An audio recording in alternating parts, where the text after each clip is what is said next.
the E minor 7. It goes like this. It's a short one. So it's 2 bends on the G string on the 9th fret. Then we release, we pull off to the G7, 7th fret G,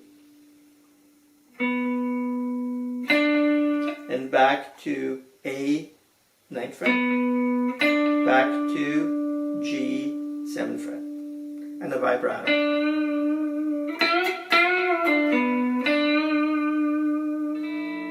So the 3rd lick is played over this F sharp Hendrix chord. And it goes like this.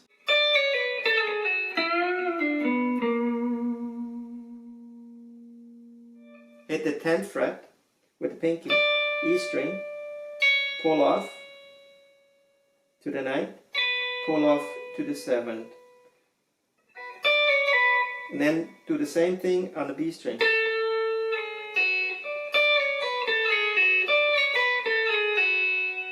You have to practice that a little bit.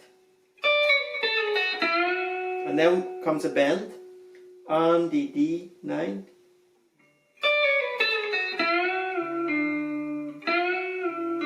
Release and pull off to the 7th G.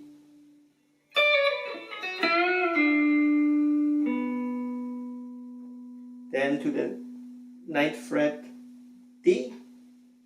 And then we go to the 8th fret D. That's a nice note. Gets us ready to go into the next chord.